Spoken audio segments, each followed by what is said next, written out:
The U Street corridor was once famous for its small but thriving businesses. Places like Ben's Chili Bowl and Bohemian Cavern have lined the historic street for decades. But there is a new ensemble of small businesses taking root. They say the city's revitalization efforts in the area have made all the difference.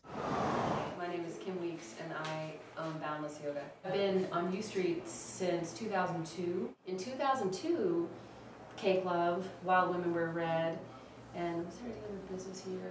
And Nana, you know, the clothing store right next door. We all sort of opened within a year of each other. And I remember standing on the U Street, like, you know, right out there talking about how U Street was the next M Street kind of thing. My name is Kuresh Chitsans. The name of the shop is called Passport Clothing. Been here just May will be a year actually. Yes. U Street, it's a very young area.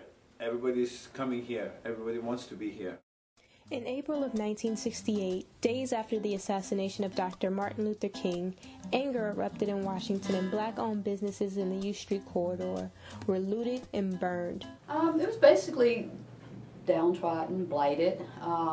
There were a few businesses that survived the riots of the 60s, but for the most part, it was an area that you didn't really want to wander to after a certain hour, you know. Definitely didn't see white people there.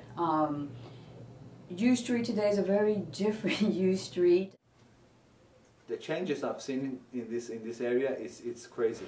10 years ago, if you told someone that, you know, the condos in U Street would be 800,000, they would have probably thought you're crazy, you know, that you're on something, you know. Because of the changes, I have opened this place, and so many other people have opened places because of the changes.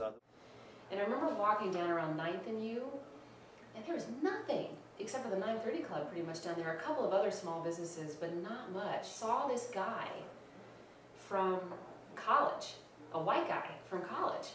And I was just like, oh my God, like there's maybe some shift happening on U Street because whereas there seems to be no businesses, no real activity, this guy's doing something here that I'm doing too. We both, as it turned out, were scoping out potentially, like he wanted to live around here and I wanted to open a business around here. So the late 90s brought revitalization, diversity, and conflict to the U Street corridor. Wow, what happened to the black people? You know, for example, I live at right off Clifton Street on 14th, and what used to be an all-black area is basically now an all-white area.